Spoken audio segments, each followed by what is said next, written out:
Cela fait maintenant 2-3 jours que le Bitcoin et l'ensemble du marché crypto tiennent à peu près les 20 000 dollars. Sommes-nous en train de poser vraiment un bottom? C'est ce que nous allons voir dans la vidéo.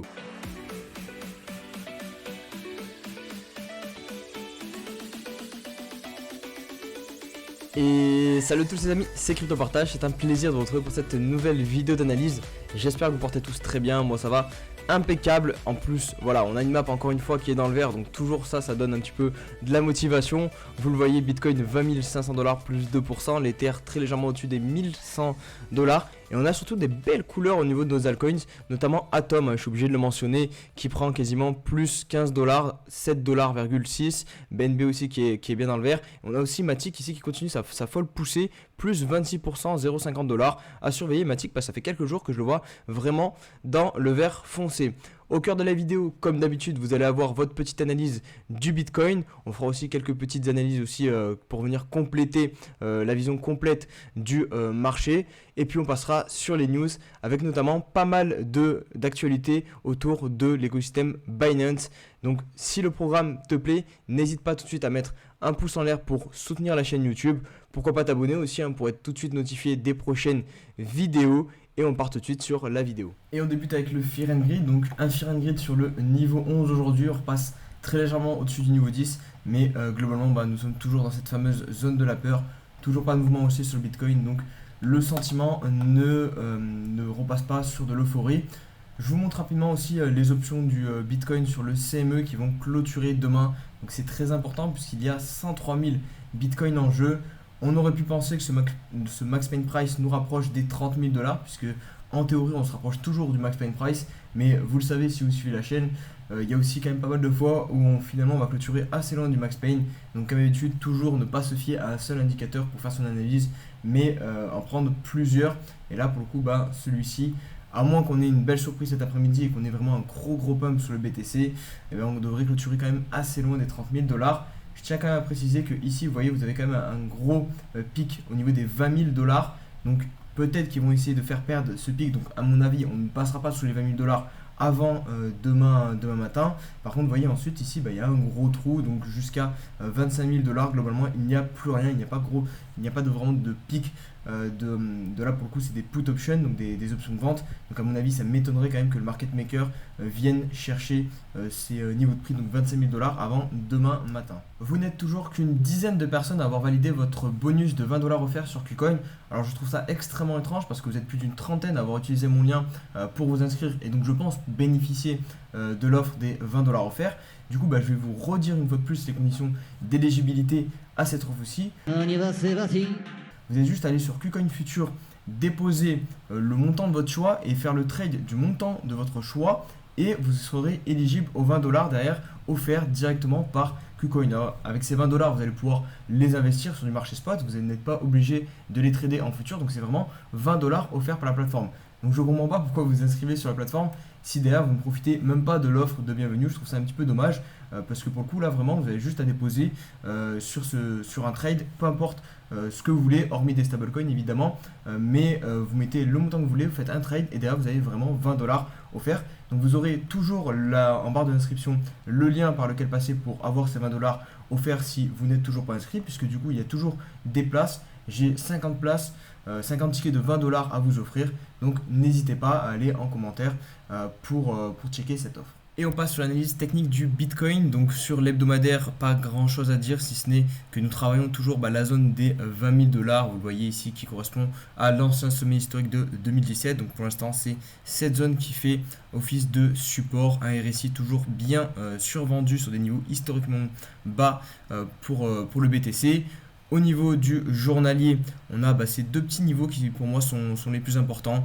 Donc le niveau du haut des 23 200 dollars qui correspond aussi au premier arrêt, donc les 0,382 de Fibonacci de tout ce mouvement-ci, donc qui débute à 32 000 et qui est venu trouver son point bas à 17 600 dollars. Et vous voyez 17 600 dollars, c'est le deuxième niveau très important de ce gros range finalement, même si pour l'instant on n'a qu'une seule touchette en haut et qu'une seule touchette en bas. Donc c'est vraiment les deux niveaux très importants à surveiller au niveau du journalier. On voit sinon au niveau du plus court terme qu'on est en train de travailler ici dans une petite box. mais on la verra un petit peu mieux celle-ci sur le 4 heures. Donc on passe maintenant sur le 4 heures et là vous voyez c'est déjà un petit peu plus fourni. Donc j'ai rematérialisé ici le point haut avec le 0,382 Fibonacci, donc les 22 800 $, 23 000 $ à peu près, qui est une zone qui sera pas mal déterminante pour avoir notamment une vraie reprise haussière au niveau du daily et ensuite venir chercher notamment la zone de rechargement au niveau des 0,118 de Fibonacci et 0,78 aussi qui est beaucoup plus haute. Je vais vous la mettre comme ça,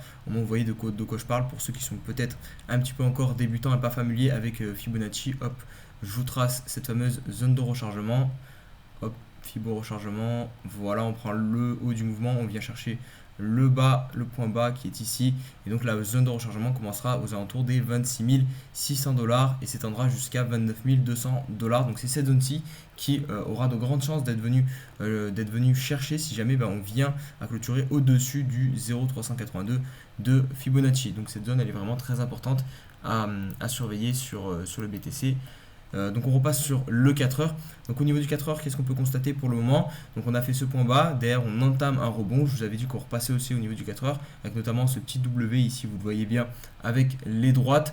On a ensuite bien haussé pour venir chercher notamment les moyennes mobiles que moi je surveille, le MA21 et le MA50, qui pour l'instant sont en train de se remettre à plat. On travaille en plein dedans. Donc ce qui serait intéressant, ça serait de voir la bleue switcher au-dessus de la rouge, et là on reprendrait vraiment un momentum plus haussier sur l'horaire.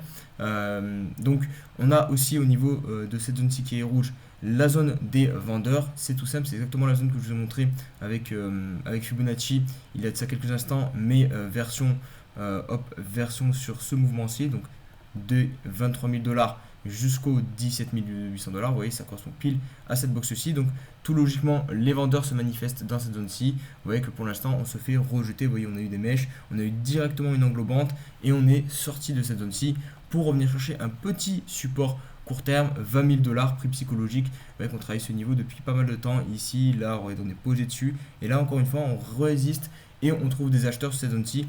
Donc je ne vous mens pas qu'au niveau du très court terme, on a quand même pas mal de chances de venir finalement défoncer ces vendeurs, puisque regardez, là aussi ça va fonctionner. Je vais vous mettre Fibonacci, hop, le Fibo normal. On va prendre l'entièreté de ce mouvement de hausse et regardez où se trouve ce support des 20 000 $, pile sur les 0,382 de Fibonacci qui matérialise le premier arrêt. En général, on ne casse pas ce premier arrêt dans une tendance haussière. Et là pour l'instant c'est ce qui est en train de se faire, puisque regardez ici, tendance haussière, on a le W, on hausse et là on vient faire un nouveau creux, et donc les probabilités seront dans le fait de faire un sommet plus haut que le précédent. Si jamais on vient à perdre ces 0,382 de Fibonacci, on aura toujours la zone acheteuse ici qui se trouve donc aux alentours des 18 300 jusqu'à 19 200. Et sinon on viendra faire un nouveau point bas qui est toujours la plus grosse probabilité. Pourquoi? Tout simplement parce que le journalier reste baissier et il faut toujours prendre en compte la time frame supérieure, c'est les baissières et haussières. Et là pour le coup on est sur un journalier qui est baissier, donc les vendeurs contrôlent quand même toujours le momentum au niveau du journalier. Et je vous montre rapidement quelques petits graphiques intéressants. Le premier, la Bitcoin dominance, vous le voyez cette semaine pour l'instant, on a eu très peu de mouvements sur cet indicateur. Donc pour l'instant, on reste sur la semaine baissière de cet indicateur où le Bitcoin a perdu de la dominance contre les altcoins. Attention, la tendance au niveau de l'hebdomadaire reste toujours haussière pour le BTC. Donc on a des chances de voir un rebond s'effectuer ici sur cette zone des 44%. Les indices américains, au niveau donc de ces petits ricains, qu'est-ce qu'ils nous font de beau? Le SP500 qui a donc clôturé la semaine dernière sous le niveau important des 0,380 de Fibonacci plus le support hebdomadaire. Je vous ai dit, la zone clé c'est les 3800 et vous voyez cette semaine pour l'instant on vient mécher pile sur les 3800 $. Donc pour l'instant on tient quand même vraiment proche de la résistance, mais on n'arrive pas à passer au-dessus. Donc clairement si on voit une réintégration cette semaine et qu'on vient clôturer, alors évidemment le top ça serait de faire une englobante et clôturer au-dessus de ça des 3900 $, et là pour le coup ça serait vraiment pas mal haussier. Et si juste en clôture dessus 3800 $, ça sera aussi quand même un bon point qu'on a réussi le SP500. Ça montrera que le support pour l'instant tient bon et ne lâche pas. Donc à suivre ça clairement sur l'indice américain donc du SP500. Je vous montre aussi le dollar rapidement. Je pense qu'on conclura sur ça pour aujourd'hui. Pas trop de mouvement cette semaine au niveau du dollar américain. Vous voyez, depuis quelques jours, on est en train de latéraliser un petit peu au niveau de quasiment les plus hauts historiques récents du dollar, au niveau de 104. Et on se retrouve pour la partie sur les news. On commence par une news assez improbable puisque c'est une collaboration entre Binance et notre très cher groupe français, La Poste. La Poste! Mais Laurent, ils veulent privatiser, mais personne n'achètera, même pas eux! Il y a aussi Yann Arthus Bertrand dans le coup, puisque c'est lui qui a réalisé les photos et donc les NFT globalement, puisqu'on a donc dans cette collaboration des NFT en fait du groupe La Poste qui vont être vendus sur Binance aux alentours de 0,4 BNB, soit environ 85 dollars, 90 dollars à peu près. Donc c'est 4000 NFT, 4000 photos prises par Yann Arthus Bertrand dans différentes régions de France. Donc je vais pas vous mentir, je les trouve pas fous les NFT, clairement ça fait très, je vais dire bas de gamme un petit peu, les photos sont pas spécialement très belles, donc c'est assez spécial comme concept. Après il faut dire que c'est pour quand même une bonne cause, parce que tous les bénéfices de cette vente de NFT seront reversés, c'est marqué ici, donc à la Croix-Rouge, qui viendra notamment en aide à la situation en Ukraine, aider les personnes qui sont en Ukraine, aider la situation humanitaire en Ukraine. Donc bon, on va pas cracher sur l'initiative, voilà, c'est quand même dans l'optique de faire d'aider des personnes, mais je vous avoue que franchement ils auraient pu faire un petit peu mieux au niveau du design des NFT. On reste dans l'ambiance Binance et toujours en France, puisque là Binance a annoncé en même temps, alors les plus Illuminati d'entre nous y verront peut-être un lien donc entre La Poste et le fait que Binance annonce le même jour que les produits dérivés et notamment le double investissement aussi devient donc interdit sur la plateforme Binance pour tous les Français. Vous le voyez, c'est marqué ici en gras, donc c'est les futurs, les options, les tokens à effet de levier, donc tous ceux qui veulent faire du x50, c'est finito sur Binance. Et enfin le double investissement sur notamment la partie Binance Earn, ça sera aussi terminé à partir du 2 août 2022. Donc voilà, il va falloir trouver une autre plateforme, peut-être notamment KuCoin, voilà, je place ça comme ça, parce que sur KuCoin vous pouvez toujours effectuer tous ces produits.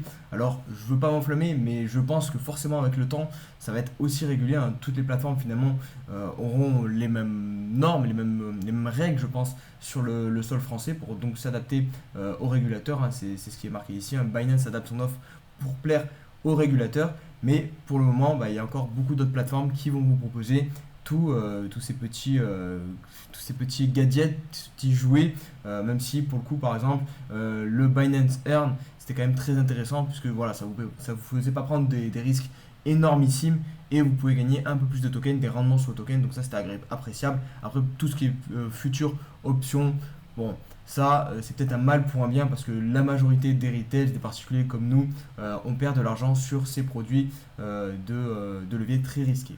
On s'attaque maintenant à un autre très gros poisson de notre écosystème. Il s'agit là du pionnier, j'ai envie de dire, des stablecoins, en tout cas le leader actuellement, le Tether avec son token l'USDT qui est backé contre du dollar et qui représente la plus grosse capitalisation pour un stablecoin. Et bien la société annonce qu'ils vont lancer le GBPT, qui est donc un stablecoin qui sera adossé à la livre sterling donc britannique. Donc c'est assez intéressant de voir ça. Ils sont très intéressés en fait par le profil du Royaume-Uni, puisque notamment, comme le souligne ici le directeur technique Paolo Ardonio, a confirmé qu'il considérait le Royaume-Uni comme un centre névralgique mondial. Nous pensons que le Royaume-Uni est la prochaine frontière en ce qui concerne l'innovation blockchain et l'implémentation plus large de la crypto-monnaie pour les marchés financiers. C'est vrai que la Grande-Bretagne est sortie de l'euro et a une position un peu plus friendly concernant les crypto-monnaies que l'Europe, avec notamment notre très chère Christine Lagarde qui est plutôt au taquet sur les crypto-monnaies. Donc ici il mettait notamment en avant le fait qu'on a eu chez Circle, donc Circle c'est la société derrière l'USDC, le deuxième plus gros stablecoin, qui a annoncé, cette société, la création donc de l'Euroc, un stablecoin adossé à l'euro. Et Circle, c'est pas une société européenne, c'est une société américaine. Donc voilà, c'est un peu bizarre qu'une société pas européenne développe un gros stablecoin européen. Et bah là ça semble être un petit peu la même chose au final, puisque ça va pas être une société européenne qui va proposer donc le GBPT, mais une société américaine, puisque Tether c'est aussi une société américaine. Donc voilà, on loupe peut-être encore une fois le virage côté européen d'une nouvelle révolution technologique. Et voilà les amis pour cette vidéo, j'espère qu'elle vous aura plu. Si c'est le cas, comme d'habitude, vraiment n'hésitez pas à mettre un gros pouce en l'air pour soutenir la chaîne, un petit commentaire aussi, me dire ce qui t'a plu dans la vidéo, et puis on va se dire à très vite, à demain pour une nouvelle vidéo. Allez, ciao ciao.